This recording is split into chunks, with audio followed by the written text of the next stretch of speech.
자, 안녕하세요. 주식 라텔입니다. 예, 신성 델타테크가 지금 73,700원으로 내려가고 있습니다. 자, 여러분들 이거 보시면 제가 이 차트 만들어 놓고 여러분들한테 방송을 하면서 세력들이 여기 뭐 세력선 맞으면 떨어진다라는 얘기를 하면 많은 분들이 말도 안 되는 소리다라고 생각을 하실지 모르겠지만 세력축 기반으로 만든 차트이기 때문에 세력들이 어디까지 운전하는지 저는 통계를 다 가지고 그 데이터 값을 가지고 만든 차트예요.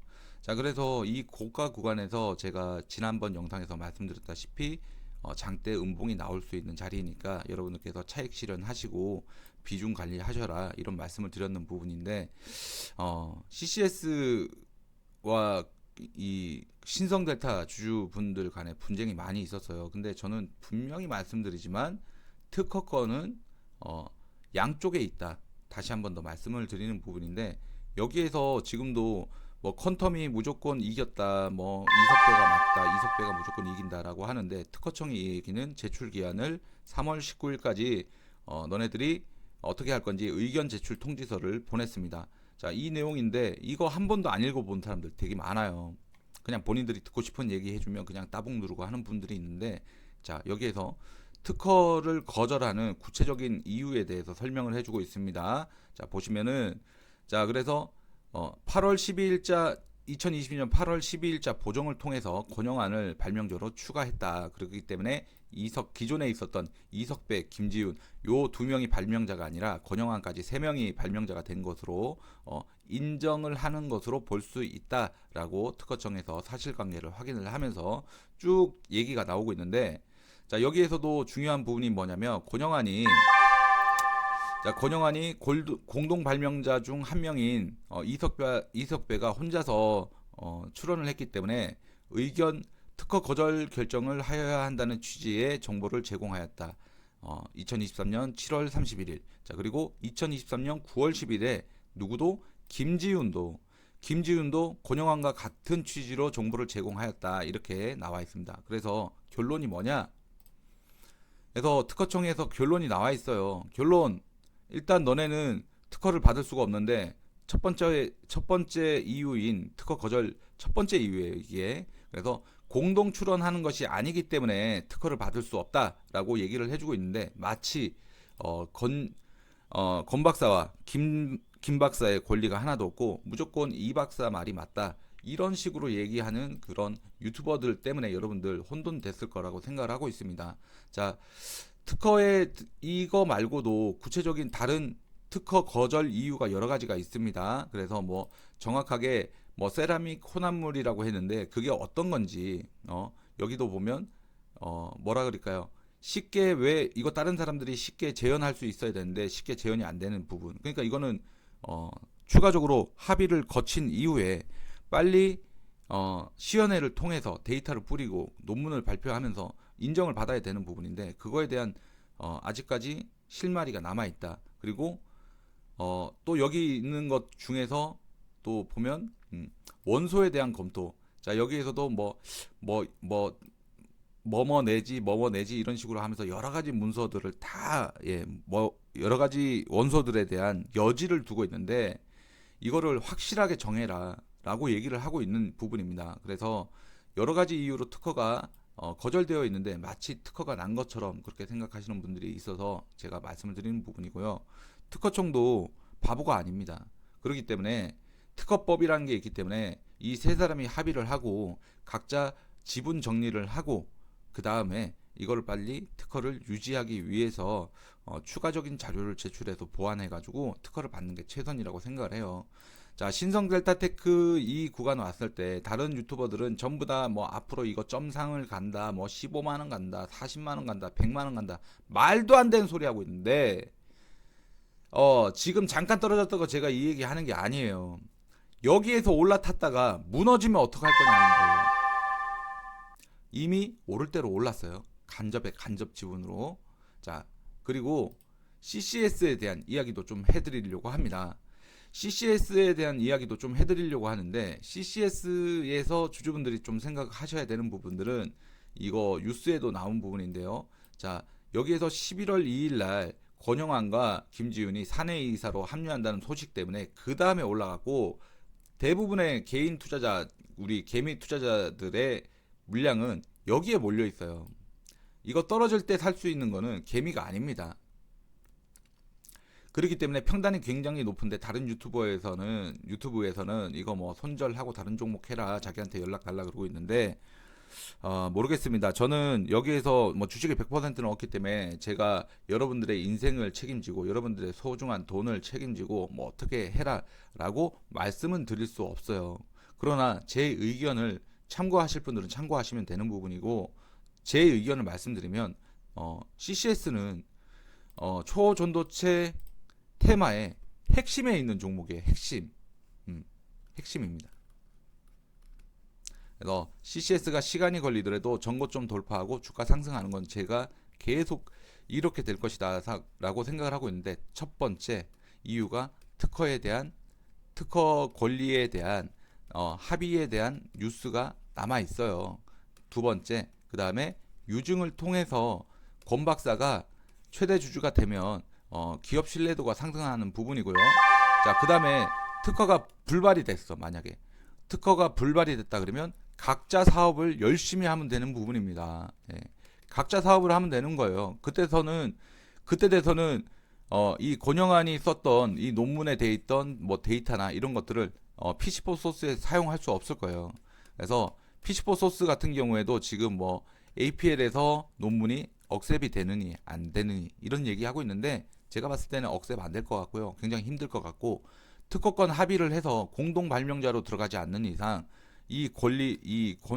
권 박사가 썼던 데이터, 그 다음에 자료를 쓸 수 있는 권한이 없고, 특히나 김현탁 박사는 더더욱 없는 부분이에요. 자, 각자 사업을 한다고 했을 때 CCS는 K직지로 밀고 나가면 되는 부분이고, 퀀텀은 PC4 소스로 밀고 나가면 되는 부분입니다. 자, 이렇게 된다 그러면 둘 중에 하나에 서열 정리를 해야 되는 거 아니냐. 제가 분명히 말씀드렸지만 특허청에서는 분명히 3명이서 합의하라고 했는 부분이고, 그거 합의 안 되면 어떻게 된다? 특허 불발이 된다. 그리고 두 번째, 각자 사업을 한다라고 했을 때도 이 권영환 박사가 썼던 이 논문, 네이처와 그 다음에 사이언스, 이 논문을 보냈던 기록이 남아있기 때문에, 메일 기록을 갖고 있다라고 했죠. 이 기록이 있기 때문에 어떻게 됐든 이 권영환 박사가 키맨이라는 거예요. 열쇠. 권영환 박사가 키맨이기 때문에 굉장히 털리지 말아라. 그리고 어제 뉴스 또 나온 게 있는데,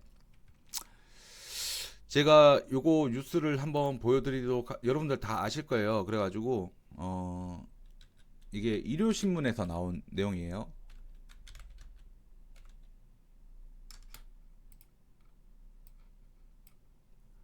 자, 일요신문에서 나온 부분인데, 제목은 뭐 무자본 M&A 당했나 이런 식으로 얘기를 하고 있는 부분인데, 여기서 설명을 이 기자가 너무 잘 해놨습니다. 그래서 애초부터 컨텐츠 하우스 210은 재무적 투자자이기 때문에 와서 시세 차익 보고 지분 분해시키는 역할을 하는 부분이고, 그 다음에 이 그린 BTS의 정평영 대표와 그 다음에 권 박사 측이 전략적 투자자로 되어 있기 때문에, 이 사람들은 이 분해된 지분을 싸게 매집해서 그 지분을 늘려가는 그 M&A의 전형적인 수법이다, 이렇게 얘기를 하고 있습니다. 자, 여기에서 우리가 또 나쁘게 생각하는 것과 좋게 생각하는 것 다시 한번 더 짚어드리도록 하겠습니다. 자, 기업 인수 합병을 M&A라고 하는 부분인데, 자, 여기에서 무자본으로 M&A를 하는 게 문제가 되는 거다라고 사람들이 생각을 해요. 물론 기업을 인수하는 사람이 자기 돈으로 하면 베스트인 부분이지만, M&A를 통해서 기업 인수를 한 이후에 자기의 지분을 늘려가면서 실질적으로 이 회사의 지분을 조금씩 사들이는 것도 크게 문제가 되지 않는 부분이에요. 자, M&A 작전주가 나쁜 게 뭐냐면, 멀쩡한 기업을 사들여서 그 다음에 뭐 액면 분할을 한다든가, 주가를 엄청나게 올려서 액면 분할을 한다든가, 아니면 전환사채를 발행해서, 이게 이제 대표적으로 CB, 뭐 BW 이런 전환사채를 갖다가 발행을 해서 진짜 주주들의 돈으로, 이 돈으로 어떻게 한다? 타법인 증권 취득. 타법인 증권 취득이라고 하는 이 수단으로 돈을 빼가는 게 문제가 되는 거예요. 그래서 이 회사에 있는 자본을 점점 더 다 빼먹고 결국은 자본 잠식으로 통해서 상장 폐지, 이렇게 되는 게 문제가 되는 부분이거든요. 지금 실질적으로 상장 폐지는 되지 않았지만 보시면은 위험한 종목이 뭐 세종 메디칼 이런 종목들이 있어요.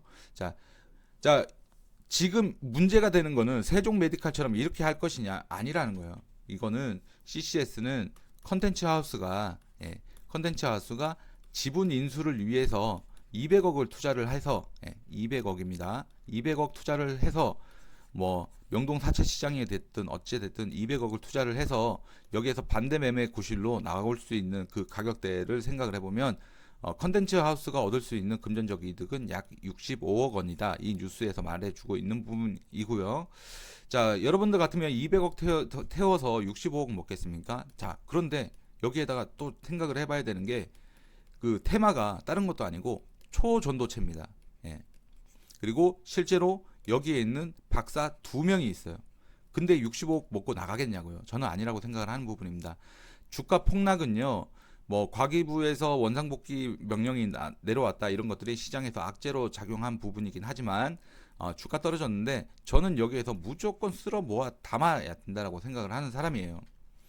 나중에 여러분들께서 시간이 지나서 예를 들어서 3월 달에 있을 수 있는 이벤트를 생각을 해보면 첫 번째 3월 달에 있을 수 있는 이벤트가 19일 날 특허권, 이건 특허권에 대한 이야기고요. 그 다음에 그 전에 2월 달에 20일 날 이때 나올 수 있는 게 유증 참여로 인한 대주주. 이러면 뭐 예를 들어서 권 박사가 들어왔다. 권 박사가 직접 들어왔다는 게 아니고 그린 BTS 그 다음에 퀀텀포트 이 두 법인으로 통해서 들어왔다라고 하면 실제로는 권 박사가 최대 주주가 되는 부분이기 때문에 기업 신뢰도는 상승할 수밖에 없고, 자, 이 특허가 나가리가 된다 하더라도 각자의 시연회를 통해서 주가 상승에 큰 뭐라 그럴까요? 시장에 관심을 집중시킬 수 있는 그런 매력이 있는 종목이기 때문에 저는 이거 아직까지 끝 아니라고 생각을 해요. 자, 많은 분들이 걱정하시는 3월 달에 상장 폐지 이거에 대한 이야기가 있는데 상폐가 되는 그 요건을 살펴보자 이거예요.